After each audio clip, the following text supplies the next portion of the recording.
Ackerman, host of Journeys of the Mind, and we are under the rubric of ThinkTech Hawaii, run by that wonderful mensch, Jay Fidel. Today, we are so thankful that Dusty Grable could spare a half an hour of his time.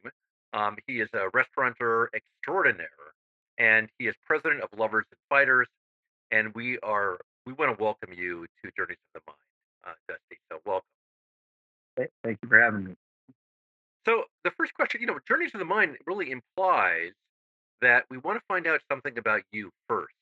And we know that you, or at least I know that you went to Kamehameha schools, but I know very little about your growing up and sort of your journey. So why don't we begin there? I grew up in Kailua with my family, my mother and my father, and my older sister, 5 years older than I. And I mentioned that because she really helped raise me.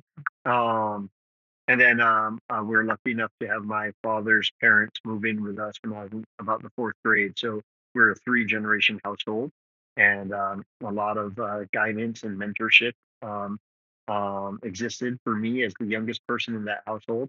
And so, yeah, very lucky. I think growing up in the '80s and '90s as a different town, pre-internet, and lots of opportunity to be creative and figure out how not to be bored. And so I really enjoyed my childhood with all my neighbors and friends and community of um, people that we just kept each other entertained. And I liked sports and surfing and skating, but yeah, mostly just staying busy with people that I enjoyed learning from and being around. And then, yeah, as you mentioned, I went to Manoa High School and got to enjoy and reap the benefit from that experience. And um, yeah, been a really, really fortunate upbringing. Um, yeah, getting to grow up in paradise is definitely a privilege. And so I'm very thankful for that. Yeah. You went to Kamehameha under that wonderful leader, Michael Chun, and so I know exactly who was leading your school at the time, and he was such a Yes. wonderful man. So did you spend any time after high school going to the continent? So after high school, instead of stepping straight into college and higher education, I had the opportunity to move to the inner city of Chicago, um, where I did a lot of volunteer work and worked with adults with developmental disabilities at a art studio called Arts of Life. I worked with some public elementary schools that didn't have funding for art programs, so I was able to work with them in that way. And yeah, I really just got to be part of a community and a neighborhood, and it was a known neighborhood for gang violence and poverty. And so my hope was to experience something more than paradise and hopefully learn about the world and learn about myself in the process. Um, and yeah, I did exactly that. I learned a lot and hopefully did some good while I was there, but mostly I know I reaped the benefits of life experiences while being in Chicago. That's for about a year before moving back home to Hawaii, where I attended the University of Hawaii. So tell us about your transition. And by the way, your experience sounds a lot like the former President Barack Obama, who did exactly what you did. He went from Hawaii, and then he went to California, but then he did spend a lot of time organizing and doing volunteer work and things in Chicago. So that's you and Barack Obama are to be admired. So I should say President Barack Obama. And so let me ask you about your interest in food, because I know that you were at several restaurants before you became an entrepreneur. Why don't you tell us about that part of your story? Yeah, I think the opportunity to go to college is a privilege, and my family was super supportive of that. But it did require me to get a job, and my dad's advice was go work in restaurants. The hours can be flexible. You can work nighttime. They usually feed you. You usually make enough money for books and beer. And so I started working in restaurants while attending UH. Um, and in that time, I fell in love with it. I had a knack for hospitality. I really found joy in making people have a good time and be happy. but I was getting exposed to the world's culture through food and beverage on a rock in the middle of the Pacific Ocean, and so I was learning about Japan or Germany or France or Italy or Spain or whatever it might be through food and beverage, and I loved that. And so the combination of falling in love with hospitality and caring for people, along with learning about the world through food and beverage and culture, um, it hooked me. And so I fell in love with the hospitality and restaurant industry pretty early on. And around age 21, I knew that I wanted to open my own restaurants. I had really great mentors and worked in really great restaurants. I would call them Mandarin Oriental with that gang there. Alan Wong's, Mark Shishido, brilliant wine Pato Kubo, one of a few master sommeliers in the world, was a very close friend and mentor of mine. And so I just lucked out. I really lucked out in meeting all the right people who are generous with their knowledge and passions and craft. And I was able to build up some of my own in the process. So You began when I asked you that question by talking about um, taking care of people, and because you've had a very large success in your restaurants, which we'll get to in just a moment. What formulated that philosophy about taking care of people? And I've walked into Lady Elaine restaurant most recently, and there you are talking with your peers, and we're taking care of the restaurant. Everyone looks happy, and everyone seems to be involved in the conversation. So I'm interested in your notion of taking care of people. culture, right, is what we all crave, is to be part of something bigger than ourselves and benefit from that, but also feel significant in it and contributing to it. And that's what we try to create as an environment and a culture where um, our priorities start with caring about one another first and foremost, and giving people a reason to be thankful for the opportunity to work together, um, and then having a common, uh, cause or goal. And what's nice is taking care of each other to better take care of guests has a really beautiful domino effect of we take care of each other first and foremost. People come into our space, get taken care of by that culture, and then go out into the community and take care of each other. It's this beautiful, a cycle of care, and that's who we hope to attract in our employment. Um, and it's the culture that we invest into every day in looking out for one another's best interest first and foremost, that we can create an environment and a destination that allows us to better take care of our guests. And so, yeah, it's just uh, what it all comes down to, really. Yeah. Curious about the origins of this philosophy. Do you think it comes from religion? Does it come Mhm. from? I mean, I don't know if you could trace it so directly. I'm asking you a tough question. Religion, or does it come from living in Hawaii? Does it really exude the kind of things you learn culturally at Kamehameha schools? Where does it come All of the above. Um, I did grow up in the church. My mother I've been a secretary at Honolulu Christian Church my entire life.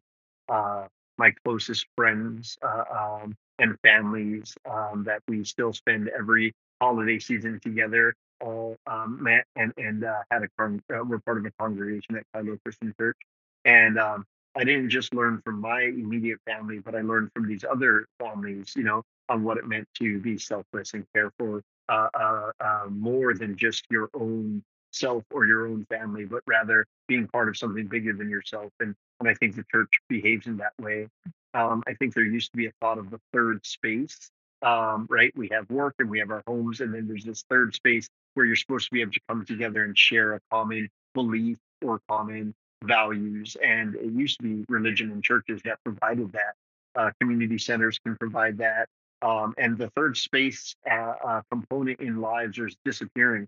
I think sadly it's being replaced with the internet and this kind of a surreal world in a lot of ways. But and the church for me was my third space, my family beyond my family.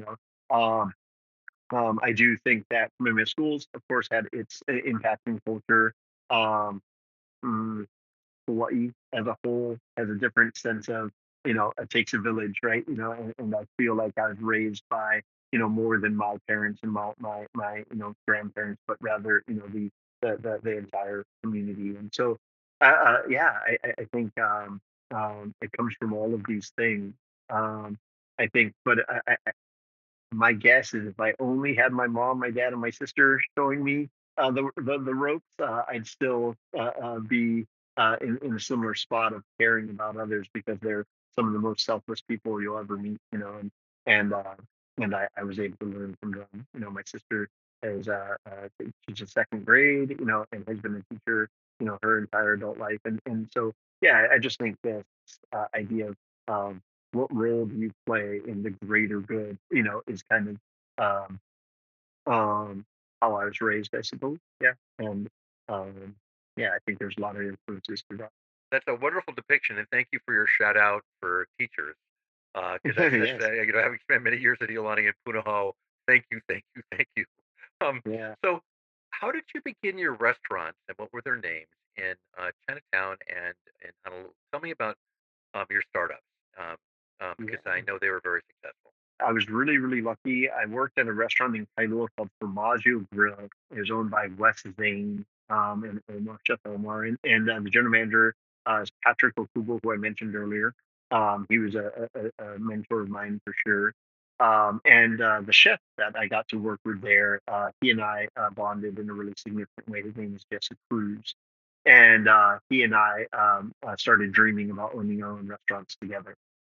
And he's from Hawaii, Makakilo side, and he had lived in San Diego, San Francisco, and Las Vegas. And so his career and experience for food and beverage went beyond Hawaii, where mine was limited to Oahu. And so I knew that if I wanted to contribute on the level that he was, I would need to go learn more. So I moved to San Francisco and worked in some of my best experiences when it comes to excellence in service, Gary Danko, Ame, the St. Regis Hotel, and I learned a lot. And in that time, Jesse was back here at home in Hawaii looking for spaces for us to open our first concept, um, which he found a space. There's the old mini garden on the corner of Smith and Hotel Street in Chinatown. And my love for Chinatown blossomed when I worked at Indigo and Rustavon and Bar 35 with Dave Stewart and Glenn Pugh. And so, you know, I already had a love for Chinatown, and he found that location and something we could afford. And it had landlords that were super supportive of our dream, and I mean, we couldn't have asked for a better situation with the means that we had or lacked, however you want to look at it. Um, and so the two of us worked really, really hard with to open Lucky Belly, and so Lucky Belly was our first concept. Um, uh, we opened the same year as Monkey Pod out in Portland. And the reason I bring that up is because those two restaurants opened in the same year and both got a lot of recognition. Their budget was in the millions, several millions range. We spent $180,000 on ours, which is really not a whole lot, you know, and that was money that we scrapped together from loved ones and ourselves, and a dear friend, Mary Tess, and then, but it really wasn't just $180,000. It was the love and support from our friends and our mentors, so um, um, we're really lucky to get to do that. And we opened very quietly. We didn't have any coming soon signs or announcements or ads. And We did what we hoped to live up to. We took care of each other. We built trust and credibility within our walls before any guest stepped foot in our doors. And then when guests finally did stumble upon us, they were pleasantly surprised to be served so warmly. Food done by one of the best chefs Hawaii has ever known, Jesse Cruz. And so we had a lot of fun putting together Lucky Belly, and it was really well received. And we had long waits. People stood in line for hours to join us, and it really was reassuring that doing the things we love the way we love to do them, people will respond. With that, we were given the opportunity to open Livestock Tavern about 2 years later, and that was a big hit as well. And people were really supportive to that, and same landlord supporting us on our journey. And so, man, we just lucked out down there. And then shortly after that, we opened the Chin Chin Bar, which is a rooftop kind of wine bar, Mediterranean, vibes, on a rooftop deck in Chinatown, the old 39 Hotel, which we all loved and missed. And so those are big shoes to fill, and we're excited to give it a shot. And so all three concepts are still up and running down in Chinatown, and Jesse's doing great. And yeah, that was kind of our beginnings to owning and operating our own restaurants and concepts. And we had a good time doing it. One of my questions was to try to find out your financing, but the hui that you describe and, friends and family, and the very small amount of money you operated with at first is quite astonishing. I mean, really astonishing. So it's really Mm. good. Now, when you, well, were in Chinatown, were you at all worried about, Chinatown is known for great restaurants, but it's also known for being a little bit, um, more difficult to navigate at night. And so were you worried about that at all, or did you find that that was just a myth, or what did you think about that? I wouldn't describe it as a myth. I do think it was less extreme than people made it out to be at the time. Most people were just down and out, not dangerous necessarily, And so I don't think we looked at it that way. I also think we looked at it as being hopeful. But I also think we felt like we fit in there a little bit. We weren't credible. We didn't have a track record of success. We didn't have money. Um, uh, it was kind of where we could fit in, and if we did well, then maybe we could have a positive impact on that community and help a community heal through hospitality and care. And so, we're really thankful to get to be part of that healing that I think was taking place. I do think it's hurting now post pandemic, but no, Chinatown is an interesting spot, and we knew where we were choosing to be a part of. There's a lot of services downtown to help people in need, and those predated us by a lot. And so for us to have any sense of hesitation or resentment towards that neighborhood, we did our homework. We knew what we're doing. um, but it had its challenges, and it did deter some people from joining us. But not enough for us to. I mean, what are we at? 12 years later, it's still going. So I think, yeah, I think it's a tough area for businesses, but I do think that you can overcome those challenges and even have a positive impact in the process. One of the things that you said at the very beginning, which made me kind of chuckle to myself, is we would go to Indigo's, my wife and I, Mm, frequently, but not for the reasons that you think about to eat. Is that my oldest daughter was very good friends with Lacey Chu, the mm, daughter of the owner. So that's why we were yes, there a yeah, lot. Sometimes we'd eat, yeah, sometimes we wouldn't. So there we go. But this is a yeah, wonderful start. But you have now opened up two very large restaurants in the Manoa shopping center. mm, And, you know, um, uh, correct me if I'm wrong. One of them is named Little Plum. Am I correct about that? And I'm going to yep. ask you about the name. But, I went past there one day and I saw it opening up. And like the next couple of days, there's a crowd in there. There's been a crowd Mhm, in there every day since. And I'm mm. so astonished. So tell us about Little Plum and how you came to open that restaurant, what type of food you serve in that wonderful Manoa shopping center, which is in the heart of Manoa and really is such a lovely low key shopping center.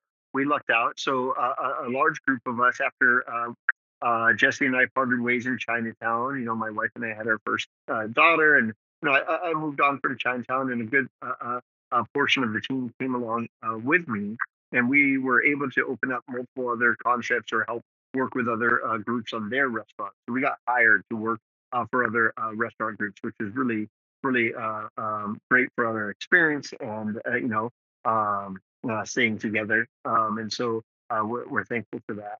Um, but always with the goal to own our own restaurants again one day. Once the kids were old enough to go to elementary school and maybe save some money and maybe learned a little bit more lessons before opening our own spot. And so in that time after Chinatown, we opened restaurants in Kaka'ako and Waikiki, and we got a little bit more experience under our belts. But at this stage in our career, at least in my career, Manoa, or joining a community, joining a neighborhood was really part of the goal. Not being in the grind of Chinatown and not necessarily being, in Waikiki. Um, but really joining a neighborhood, something that already existed in a community that you would say is even protective of itself. And our thought was if we could go and serve a community well and hopefully have it embrace us and take care of us, then we could see a long-term relationship with a community by investing into it and being cared for by it. And what better community than Manoa? I mean, geez, talk about it being magical. If you're Europe, forever, you know how it is up here. And there's a protective quality that Manoa has. I think even when the renovations of the marketplace were taking place, everybody was kind of like, "Wait, hold on, what are you doing to our marketplace?" Even though it was an investment and hopefully for the better, there was cause, right? There's a reason to hesitate, and so I think we're hyper aware of that. Joining the Manoa community, we want to make sure to be respectful. We hope to be humble in our approach. We hope to really have people understand that we're here to invest and serve this community, not take from it. And I think Little Plum was very intentionally our first restaurant in order to build trust. We'll pick an inspiration word kind of to serve as our north star in the concept. And so the inspiration word for Little Plum was nostalgia, and specifically local Asian nostalgia, but not limited to. And what I mean by that is the music, the staff uniforms, the ingredients found in our food and our beverages, the coal wood that we're able to salvage from a demolition. All of it's supposed to kind of bring us back to the good old days, or a reminder of our upbringing here in Hawaii, but hopefully the warmth and the hospitality and the care and the comfort that we create will bring anybody back to their upbringing, being cared for by grandma, by anybody really. And so nostalgia isn't limited to local Asian, but Little Plum had an opportunity to um, just kind of be designed and curated for a community that would find it familiar, we hope, while also finding a level of investment and care and excellence in what we do. And so, it's a bold move to open a local Asian concept when there's a whole community of homes that have great kitchens and I'm sure great local Asian cooks. And so, I talk about in the restaurant industry, people want to believe that restaurants are competition with one another. Most restaurant people don't think that way. There is an all ships rise mentality with good restaurants. But I would say that our biggest competition would be home kitchen. The idea of why would I go out and spend $35 on an entree when I can go to Foodland and get a beautiful cut of fish and cook that Chinese style steamed at home, better than the restaurant might. And I get to do it in the comfort of my own home. And I think movie theaters are similar. Movie theaters aren't in competition with other movie theaters; they're in competition with home streaming, right? And so there's something interesting about this idea of if you're going to cook at a restaurant for guests, it's got to be different than what they can cook for themselves at home. So to do local Asian comfort food is a pretty risky move, knowing that a lot of our guests enjoy local Asian comfort food at home.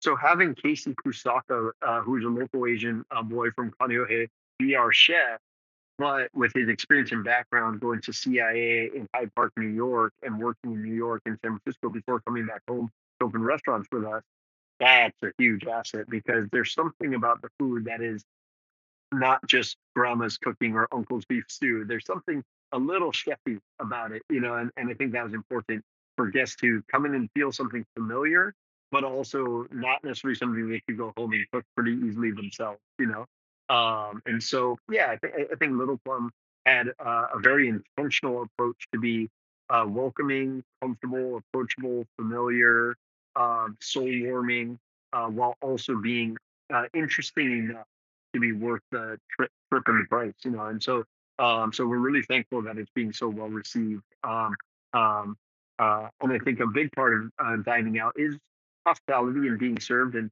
the way you're made to feel. But the food's got to be good too. So we're trying our best. Yeah. So Yeah. is there a signature food at Little Plum, or can you describe like one of the dishes that you're quite fond of, Oh, just so that the audience has an idea of if they go to Little Plum, sure. what they should expect? Yeah, I mean, shoot, there's some really great things like chef's ability to make vegetable dishes satisfying and unctuous and memorable is really, really impressive. So both restaurants, some of my favorite dishes to talk about are vegetable dishes. Over at Little Plum, it'd be our eggplant. That's miso eggplant with sesame dressing, togarashi, and charred leeks. That's a vegetarian dish that over delivers in a really cool way. I think going back to this idea of the boldness of the menu, my favorite menu item at Little Plum is our juk. You know, rice porridge that grandma makes and is and so to have that on the menu at $25 is a bold move, but it's delicious. It's soul warming. It's craveable. He adds a good amount of ginger that just brings a brightness and lifts all the flavors up in a way that grandma didn't do necessarily. Yeah, the technique of chicken cold feet, where he takes time and care and love to make sure that the chicken is unctuous, and then finishing it on the flat top to crisp it up, and then marinating eggs in his shoyu marinade. It's just this really beautiful combination of taking what is a really modest dish, but taking it to a level that hopefully is over delivers on the promise. I think that's one of our goals is to under promise and over deliver, and to over deliver on Juk is something I'm really impressed with Chef's ability. Yeah. My mouth is watering here, um, because it's so good. Um, there is a spot adjacent to Little Plum that looks like, a wine shop.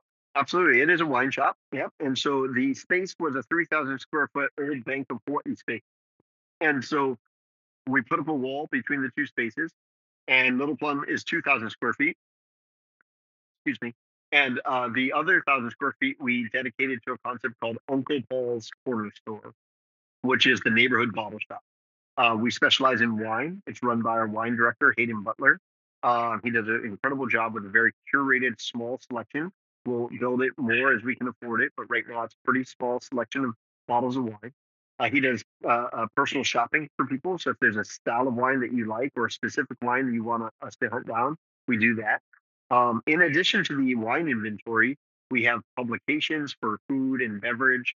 We have bar tools, wine tools, kitchen tools.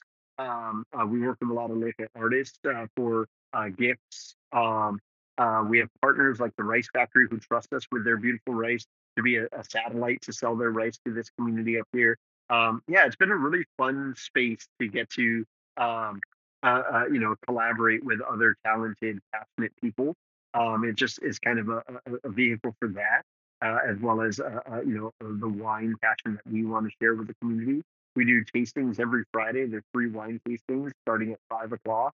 Um, there's a great mailing list that Hayden sends out the themes that are coming up, and um, we also saved the vault from Bank of Hawaii. The landlord was excited to hear that we wanted to utilize the vault because I guess removing it would be a pretty penny, and so the vault there is still intact, but we removed all the drywall and exposed the very industrial cement and steel box that the vault is, and it's become our private dining room for wine tastings or pop-up events for some of our culinary friends, and then, of course, private dinners. And this holiday season is filled with celebrations of the holidays, doing their own little private dinners. And so the vault's been a lot of fun for us to utilize as a service to our guests. Yeah. So Uncle Paul's and Little Plum are adjacent, and the menu that is available to enjoy at Uncle Paul's comes from the Little Plum Kitchen and Bar. Well, nothing like a private party in a vault. That is Yeah. it's just a crazy and wonderful idea. Um, let's shift a minute to, Lady Elaine, and that's Hmm. another restaurant that is in the Manoa Valley that you started with your, collaborators. And, Hmm. tell us about that restaurant, but first, you have to explain to our audience here about why it's called Lady Elaine, because I just think when I found out, I was just very touched having had children that grew up with the show. We always are looking for that key word, that North Star, that inspiration word. And so the word that we used for Lady Lane was neighborhood. I think that's more for a reminder for us to remember that we're joining a neighborhood, and this restaurant is a neighborhood restaurant first and foremost. We're here to serve this community, even though it's bigger. The design is a little more. Um, elaborate. The prices are a little higher. The bar is more significant. It doesn't feel like a neighborhood restaurant. It could, probably do well in some of the more commercial areas of the island like Pakako. But here we are in Manoa, and so I think it's really important for us to remind ourselves that we are here to serve this neighborhood. And so our theme word for this concept was neighborhood, to really help with our decision making. And so, as we were coming up with names, we had already known that neighborhood was going to be our inspiration word for this. So, we're coming up with names, and the thought of one of our most beloved neighborhoods of all time is Mr. Rogers' neighborhood. And Mr. Rogers' neighborhood, the show, is something I grew up with, and my sister grew up with, and it's just lovely, to think that there's something designed to help children feel loved and cared for and safe, and help them grow into lovely human beings, lovely adults. And Fred Rogers, I think, was very intentional with everything he did, including the characters that he introduced on the show. One of which is Lady Elaine Fairchild, where people, when you ask about it, they go, "Wait, the scary one," and Lady Elaine Fairchild was an interesting character that you have to wonder what was Fred Rogers thinking with her. She was a little bit of a troublemaker. Her nickname was Mischief Maker. She had her boomerang, and she did these. She turned the whole neighborhood upside down, and she called everybody toots, and she was kind of a funny character, but she also was an untraditional hero. She stood up to King Friday the 13th's ridiculous demands. She looked out for the neighborhood in this really kind of interesting way. Um, the characters would regularly come to her. The guests, would regularly come to her and her museum go around. And yeah, it was interesting because I don't think that it was for them to learn lessons, although that may have been the first impression or the obvious, thing happening there. I think it was for them to visit somebody who didn't think they were very lovable, struggled to love themselves. She thought of herself as a misfit, and I think the neighborhood and Fred Rogers understood that. Sometimes the hardest people to love are the ones who need it the most. And my industry is filled with misfits. I myself might describe myself as a misfit, and so she's kind of our mascot, if you will. I think there's something misleading about the name. It sounds more elegant, Lady Elaine, and then when you realize that it's representing, a misfit from a famous neighborhood, it kind of starts to become more charming, and less intimidating or fancy. And so, yeah, we're big fans of um, what I would describe as social justice heroes, and I think Fred Rogers absolutely stood up for love. Because of the philosophy that you started with, I want you to describe the other heroes that you have big posters of in your store and in your restaurant. You have, besides Lady Elaine, um, um, you and Mr. Rogers is up in your restaurant. One of the things that's Yeah. really quite lovely is that you have other social activists, and I don't think I can think of any other restaurant um, that has, they may have one person displayed, like Martin Luther King Mm. Jr. or something like that. Um, but can you describe um, those people that are up on your wall, quite beautifully displayed, and um, and why you chose to do this in your restaurant? It's very interesting. Thanks for bringing attention to it. Our company that owns our restaurants and businesses is called Lovers and Fighters, and I think oftentimes when you hear those two things, it's one or the other. I'm a lover, not a fighter. But we know in order to love, you got to fight for it, and oftentimes to fight for love, is an act of social justice. And then even just fighting to get to do what you love, and we love what we do, and it's been a journey to get here. And so the idea of lovers and fighters is where our name comes from, and we pull a lot of inspiration from people we would describe as people who fought for love. And so for us, this is an opportunity to um, start that conversation with guests, and have them ask this question: Why these people? Why do you have 10 portraits of activists, displayed on the wall?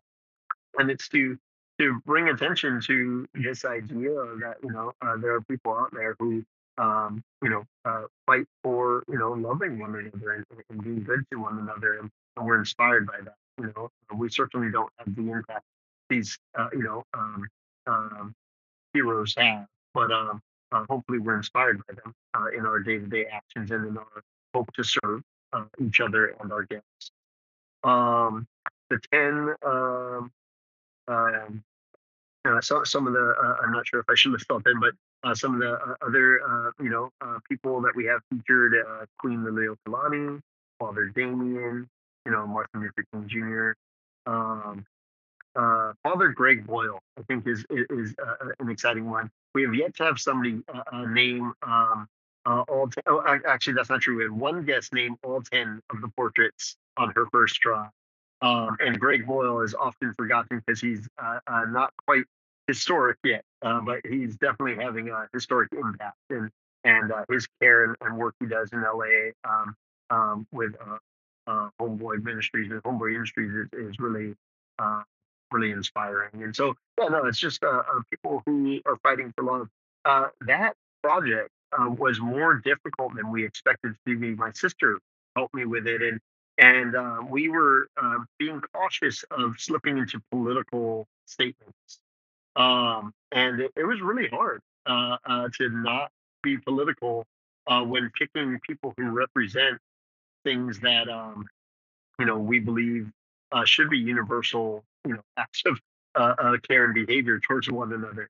But yeah, so often it does, have a political stance, and we're trying not to put our employees in an awkward position where they have to defend some sort of politics. And so it was a harder project than we expected it to be, sadly. But hopefully, we'll earn more trust and credibility with the community in a way where we can put up more portraits of people who stand for love, um, and not necessarily have a political stance attached to it. So it's an interesting project that I even now I'm struggling to articulate well, um, because it's something that, like you said, is bold, that isn't an easy thing to commit to in a business, in a public space, in a space that the public can attend. Yeah. I can say, quite fairly as a, being trained as a historian that, the 10 people you have up there are just, I think almost everyone in the world would agree. People like Nelson Mandela, Mm. who are just symbols of great things, Father Damien, etc. And of course, Mr. Rogers, who is beloved by, all children of a certain age and their parents, I may add. Yeah, So let yeah, me ask you one last question, because it's a question that I've thought about as I've walked around Manoa Marketplace. So I'm walking around Manoa Marketplace, and what would distinguish a little plum from Lady Elaine? In other words, if you want to go out to eat, how would you, both restaurants, I would recommend to my audience to go there because they're wonderful restaurants. But how would you, as part of the ownership team, distinguish between the two? And is there some way, or just should you just try both restaurants and then call it as it is? definitely. Thank you for the kind words. Yeah, we hope to contribute to the variety that Manoa already offers, and nobody wants to dine at the same restaurant 7 days a week, 3 meals a day. And so, the idea of variety and occasion, it all plays. Um, the cuisines are different. Little Plum has the local Asian inspiration. Well, although nothing we do at Lady Lane is authentic or traditional, we pull a lot of inspiration from Mediterranean flavors and spices. And so, if you're in the mood for lamb, come on, join us over here. If you're in the mood for beef stew, head over to Little Plum. And so, yeah, I think that plays into it. Little Plum does seem to be more inviting to children and whole families, even though we'd like all families to come to both spaces. But I have had people express to me that family night is at Little Plum, date night is at Lady Lane. Um, yeah, I think sake and cocktails are focused at Little Plum, where wine and cocktails are focused at Lady Lane. So if you're a wino, come over to Lady Lane. If you love sake, head over to Little Plum. So there's quite a few differences in that sense, but hopefully in the end, the hospitality and care you feel is the same, regardless of the type of food we're putting on the plate. Dusty, it has been such a great honor to be able to interview you, and it's just you know, you've opened up these restaurants, but the humility you feel in walking into both restaurants, um, and the ability as a local Manoa guy and my wife also, to walk into your restaurant, it's a really good feeling. So, Oh, all of Manoa, I can say, I guess I'm speaking for all of Manoa now, but I'm not a politician, just a history guy. Thank you, and when you were talking about the koa wood, it's interesting to know that a lot of the houses in Manoa have koa wood floors because they were built Mhm. in a time when koa wood wasn't that expensive, from the 30s to the 50s. I mean, Yeah, older homes like our own. Um, yeah. so it does feel like the neighborhood. So I'll give you the last word to talk to our audience, and again, thank you very much. Yeah, no, thank you. We really absolutely, my team and I, this is our dream. This is our passion. This is what we do, and we love doing it together. And we love doing it for this community. And Manoa has been nothing but supportive and enthusiastic and encouraging.